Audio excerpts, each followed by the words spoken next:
In today's video, we are learning about momentum.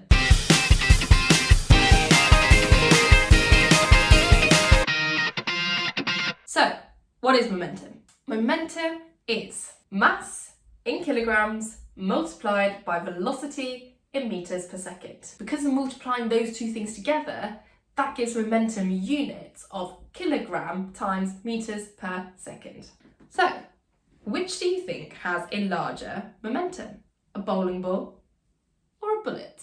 Let's do a few estimations. So first, I am going to calculate the momentum of a bullet that has been fired from a gun.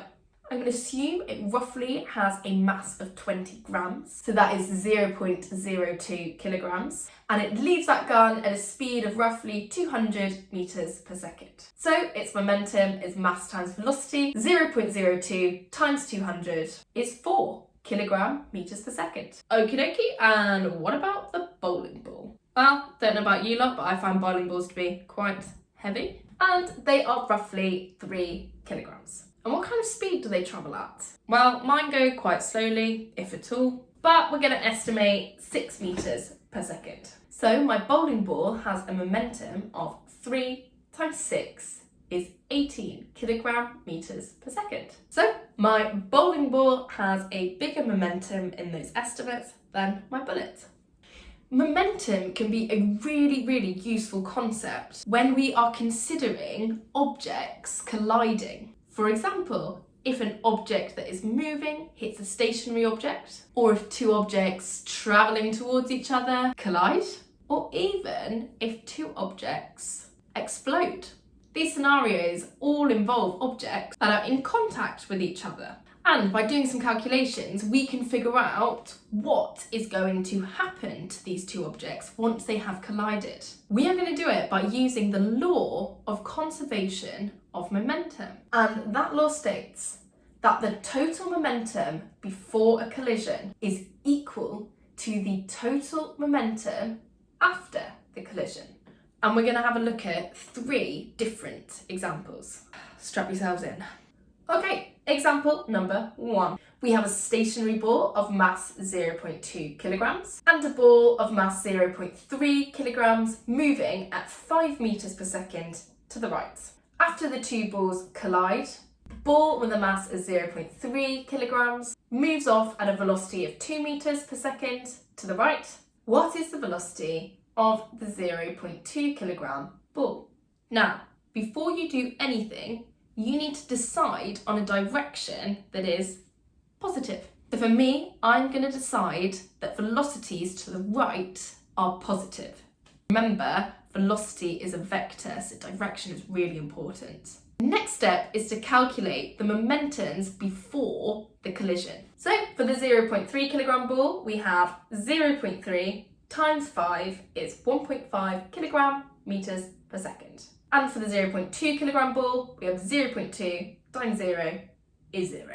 So now I need to add those two together to give me the total momentum before the collision. And that is equal to 1.5 plus 0 is 1.5 kilogram meters per second. Okay, now let's find some expressions for the momentum of the two balls after the collision. So my 0.3 kilogram ball is 0.3 times 2 is 0.6 kilogram meters per second.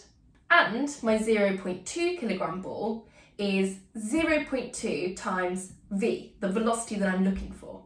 For their total momentum after, I have 0.6 plus 0.2 times v. Now, this is where the law of the conservation of momentum comes in.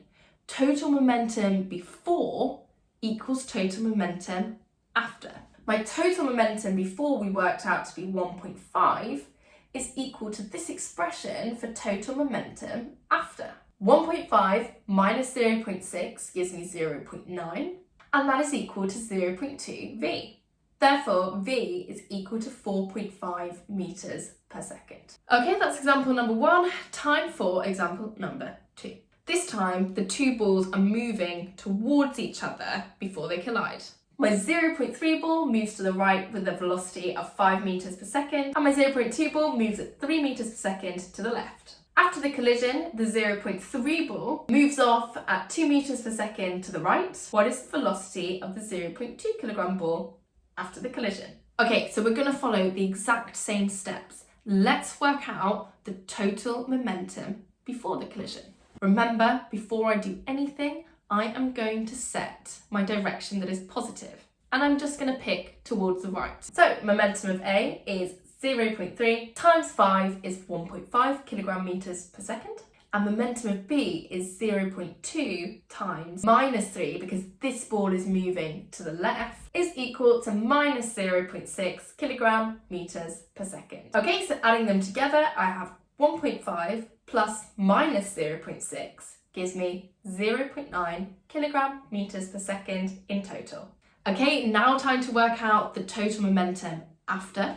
Okay, so for ball A, we have 0.3 times 2 is 0.6 kilogram meters per second. And for ball B, we have 0.2 times some velocity, v. Now we use our conservation of momentum law. We put my total momentum before, which was 0.9, equal to my total momentum after, which is 0.6 plus 0.2 v.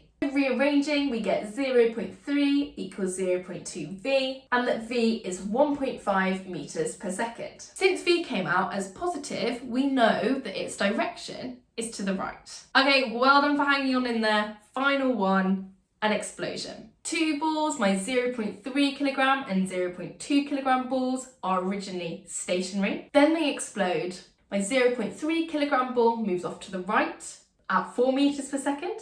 What is the velocity of my 0.2 kilogram ball after the explosion? Okay, let's work out the momentums before. Ball A was stationary, so its momentum is 0. And ball B is also stationary, so its momentum is 0, giving me a total momentum before the explosion of 0. That's a lot of zeros and not a lot of seconds. Now for the momentums after. For the 0.3 kilogram ball, we have 0.3 times 4 is 1.2 kilogram meters per second. And for ball B, we have 0.2 times some velocity v. Okay, our conservation momentum law. Total momentum before, which was 0, equals total momentum after 1.2 plus 0.2 v. Rearranging, we get minus 1.2 equals 0.2 v. And so v is minus 6 meters per second. That minus sign tells us that ball B moved off towards the left. Okay, thanks for watching. If you enjoyed the video, please do like and subscribe. Download the notes for those worked examples.